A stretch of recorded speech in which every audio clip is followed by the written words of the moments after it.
Hi, welcome back to the Semantics class. So today we will talk about hyponymy, another kind of lexical relations after we have looked at antonym and meronym in the previous two lectures. Um, Still, it comes from Nick Riemer's book, chapter 5, section 5.1.3 for hyponymy. Um, right, hyponymy, it comes from Greek word hypo. So hypo means under. And hyponymy describe a kind of relation between words, and we will see that hyponymy can be sequential or chaining.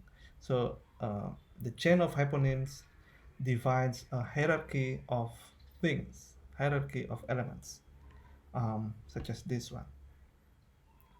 Yeah, so these are hierarchy because it is a hierarchical structure, and you can say this is a hierarchy of vehicle and its types.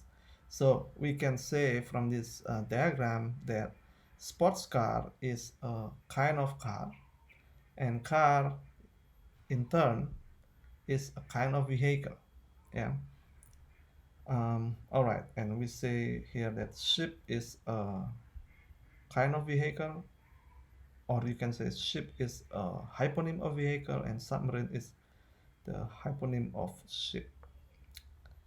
Okay, now the way we identify hyponyms, strictly speaking, is based on class inclusion. Does it mean?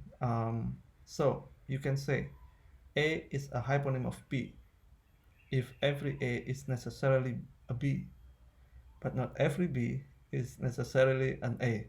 Um, you got confused? Okay, let's see one example here. So um, you claim that car is a hyponym of vehicle, such as in the previous diagram. Yeah, you can say that every car is a vehicle, but not all and every vehicle is a car. Okay, we've seen before because there are other types of vehicles such as buses, motorbikes, trucks, and ship. Yeah, so while every car is indeed a vehicle, but not every vehicle is a car. There are different types of car, of vehicle, and in that way you can say that car is a hyponym of vehicle. Okay, the chain of hyponyms that we have seen in the previous diagrams is also called as a transitive feature of hyponymy. What does it mean? So if A is a hyponym of B, or if A is a kind of B, and then B is a hyponym of C, um, then you can say that A is also a more remote or distant hyponym of C. So this is a transitive relation between hyponyms. So A is a hyponym of B, B is a hyponym of C, and then A is also the hyponym of C, but it's more distant or more remote. Okay, so that's a transitive relation in hyponyms. These are just other examples of hyponyms, such as in the domain of music, you can say that blues is the hyponym of jazz, and jazz is the hyponym of music. So you may have here rock music, or what else? Classical music. Okay, because classical is a kind of music, and so on and so forth. And you have also example from the domain of drink, beverages. So you can say martini is a kind of cocktail, which is also a kind of drink. Okay. Um, yeah. Think of other examples uh, of hyponymy, and then for your exercises, of course. Okay, so we've seen before that hyponymy is a kind of hierarchical relations between words, and in fact, hyponymy has crucial communicative function. Okay, especially when you find difficulty in referring to certain things, certain object, using the most accurate or precise words for that object. Yeah, usually this kind of object is lower in the hierarchy, and you don't really know what is the specific names for this object, and you can smartly turn to using the hyperonym of this specific term that you don't know. So hyperonym is a word that is higher in the hierarchy, that is related to this specific term. So like before, we see that martini is a more specific term, and the drink is the hyperonym of martini. And if you don't really know what martini or what you call this uh, drink, which is a martini, you don't know that it is a martini, you can just say, oh, it's a kind of drink. Okay, so you use that hyperonym of martini, namely drink, to refer to that specific drink. Okay, so that's because you find difficulty in finding out the reference of martini. If you don't find out the reference, so your communication will be off with your interlocutor. So you need to find solution, and hyponymy relation can help you with that. Okay, we will see also that hyponymy plays a role in semantic relation in the grammar of many languages. Um, and in the next session, we will look at particular type of hyponymy, namely taxonomy, which is very crucial in how, yeah, in helping us to talk about the natural world that we live in. Okay, right. Looking at the communicative function. Now, I will ask you whether you know what would you call this instrument. Okay, do you know it? Let's say your brother is joining a marching band, and he is in the section where he needs to play this or learn to play this instrument, and you want to tell your friend about this wonderful experience of your brother, but you don't really know what does the instrument, uh, what will you call this kind of instrument, you don't know.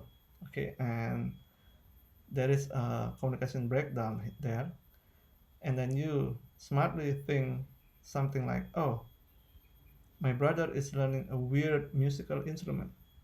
So in that way, you don't know the specific term of this instrument, but what you do is you use the hyperonym of this musical instrument, which is called a sekbat. Okay, or in this is usually called also a trombone.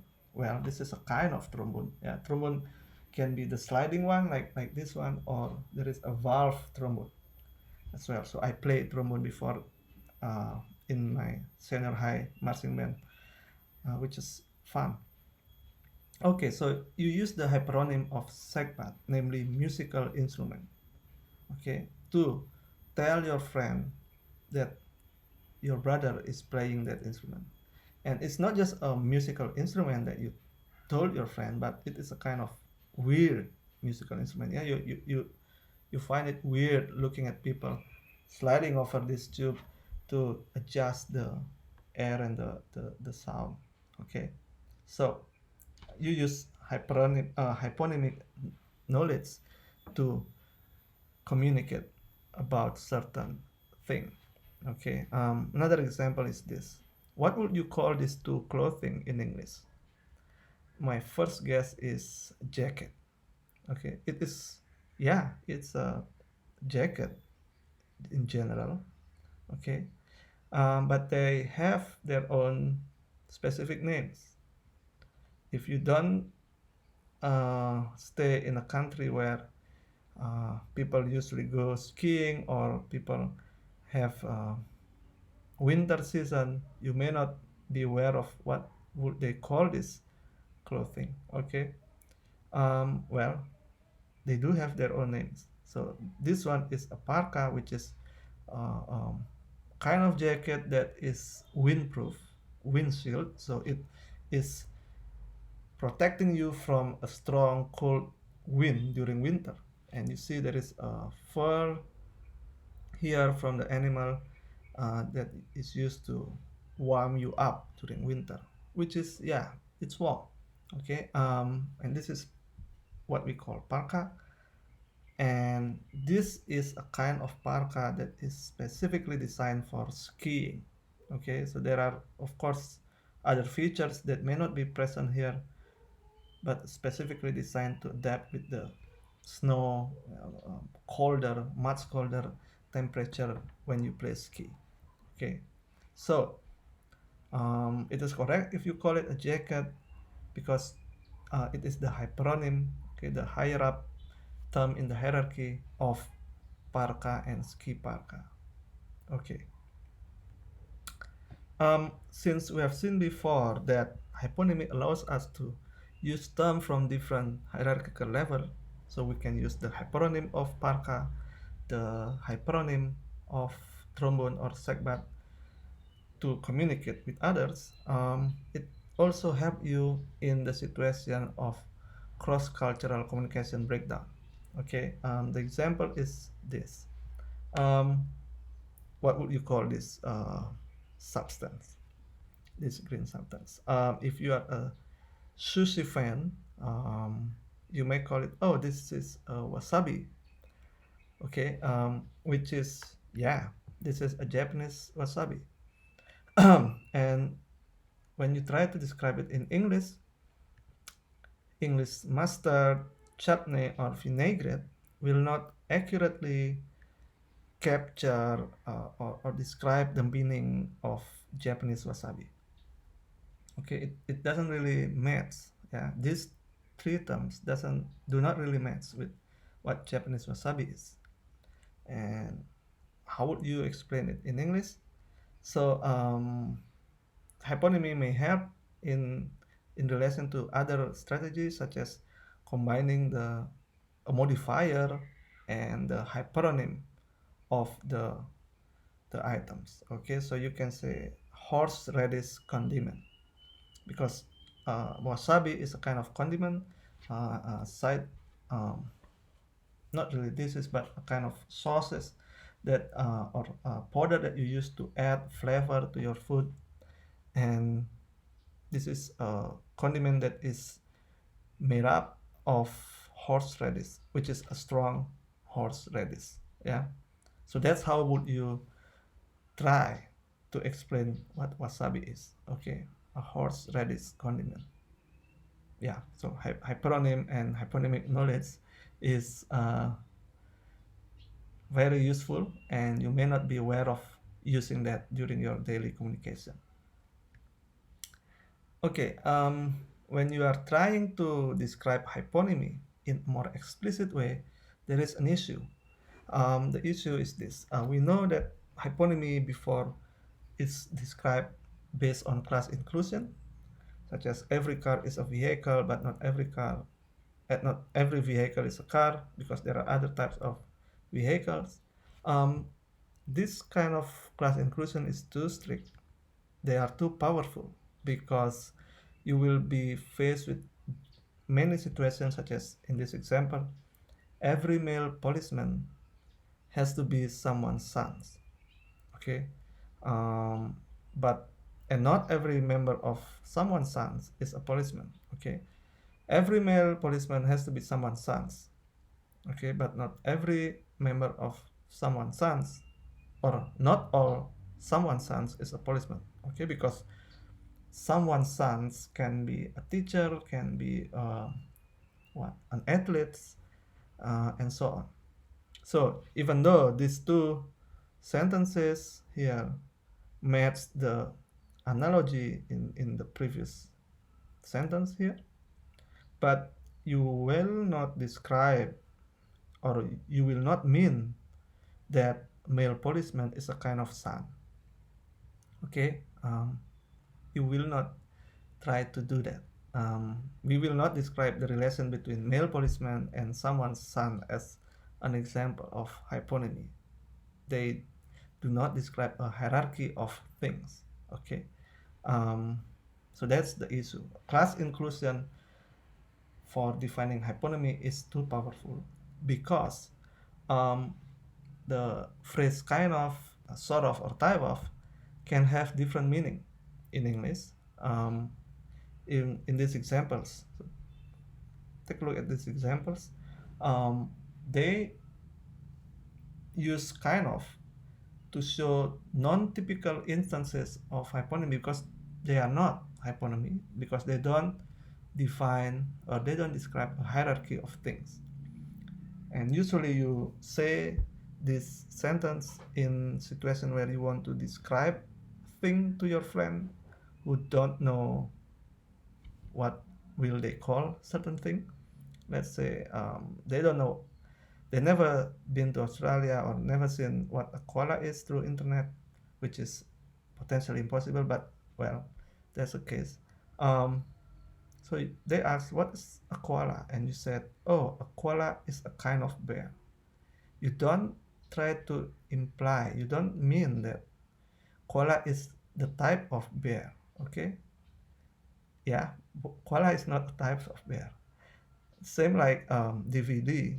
DVD is a kind of video. DVD is not the video in itself. Okay, DVD is the tool where you store the video, but not the type of video. Same like hang glider. Hang glider is not a kind of kite. Yeah, it's but you use a kind of there. So you use kind of in these examples in different way from the hierarchical definition of hyponymy. So what did you do here? Yeah, as we have discussed, we will not claim this example as example for hyponyms because in these examples the phrase kind of serve to create comparison between the nouns. Yeah, so they create comparison between what a zebra is and what it is look like with a horse. So they are a four-leg animal which has similar kind of shape, yeah, similar kind of face. So you said, oh, zebra is a kind of horse, but it is not the hyponym of horse because they are totally two different animals. Well, zebra and horse are hyponyms of animal, yeah, they are, but zebra is not the hyponym of horse. Okay, yeah, so in these examples, kind of is used to mean comparison rather than inclusion, such as in hyponymy. Okay, yeah, so in this way, we see that the phrase kind of has two different meanings. The strict and the loose meanings of kind of or sort of phrase. So the strict sense refers to the hyponymic sense, namely involving class inclusion, involving hierarchy of things. But the loose meaning of the more relaxed meaning of kind of indicates comparisons between two things that you try to describe. So you use kind of to create comparison in helping someone to understand certain thing that they don't know. So you compare koala in terms of bear. Okay, it's a kind of bear because this way and that way. Okay. All right, so that's one issue that we face when we try to describe or define hyponymy in a more explicit way, because kind of, the phrase that we use to describe hyponymy, a kind of relation, can have two different meanings. The strict one, the strict hyponymy sense, and the relaxed or the loose one for comparison. Okay. All right, so now we come to the last part on how hyponymy is relevant to grammar of the language. Especially this is relevant in languages where classifiers are in use. Okay, and this book by Alexandra Eigenvald is a good reference for classifiers across languages. And now we need to define what is classifier. So there are several types of classifier. We look at the noun classifier here. So noun classifier is a word that comes with another noun. So it is used in relation to other nouns. Okay. And what is the function of this classifier? It categorizes or groups that noun based on what is the semantic feature of that noun. Okay, and in a way, classifier can also interact with the description of number of the nouns. Um, yeah, it plays important role in certain languages, including languages in Indonesia. We will see example. And in English, maybe the possible classifier is piece, as in 3 pieces of candy. So you classify candy as a piece of an object, yeah, small pieces. And other example is sheets. So 3 sheets of paper. So you see or you categorize paper as a kind of sheets. Yeah, sheets can be paper, can be um, a cloth. Okay, um, different kind of sheets. Yeah. So that's possible examples of classifier in English. And now you may have started thinking about what would be possible classifier in Indonesian language. Okay. This is example from Mayan language. Okay, these sentences from Mayan language in Central America. And so this is the sentence, the language in Mayan. This is the word by word translation that linguists call glosing. And this is the kind of free English translation of the Mayan sentence. Okay, so what does this sentence mean is that John, well, technically this just means in English, John saw the snake. So, but in the word by word translation here, you see that the classifier nudge and know here classify the snake and John into different kind of entities. Yeah. So the John as a person and snake as the animal are implicitly represented as hyponyms of man and animal. How this language do that? Does that? They use the classifier nuts and knows because it indicates, hey, this word is a man and this word is an animal. So that's how classifier works in describing, categorizing the noun that comes with it. Okay, yeah. So in English, you just say John saw the snake, but in this Mayan language, you would say that sentence something like, "Man John saw the animal snake." Yeah. So that would be how that English sentence is said in that Mayan language. Okay. Indonesian has several classifiers. They are used to classify noun to be the type of something, and the choice can be based on the shape and the kind of the noun, such as whether the noun is humans or non-humans, and whether the nouns are animate versus inanimate. So we have classifier for humans using the word orang, person, and we use ekor as classifier for animal because I think ekor is one of the distinctive feature of animal that is not present in human now, and we use buah usually for a non-animate thing. Okay, that's the common classifiers in Indonesian. So you say in English you would say just an orange, for instance. Yeah, one orange, satu jeruk. But in Indonesia you may say sebuah jeruk, one fruit of orange, or one thing of orange, and so on. Okay, so that's a function of classifier, is to classify, just to classify, hey, this noun is a kind of this type. Yeah, this noun is a kind of this type, and so on and so forth. Okay, and this is from example from Minangkabau using the classifier batang, which refer to long vertical objects. So banana tree such as pisang is classified as implicit hyponym of a tree, of course, and also way more remote hyponym of long vertical object. Yes, um, a tree is a long vertical object. Okay. Okay. And in some languages, the verb can take the classifiers. Okay.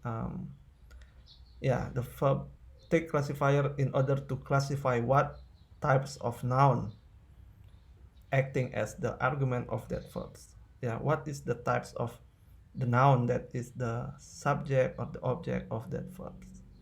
Okay, and this is common in native languages in Canada, that you can read further in Nick Riemer's book towards the end of section 5.1.3.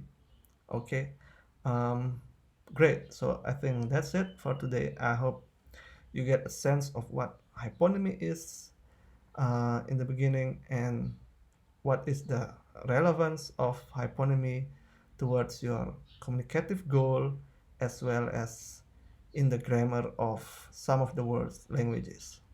Okay, so I hope you have enjoyed the lesson, and if you have questions, don't hesitate to email me. And I think, yeah, that's it. Have a good day and see you soon.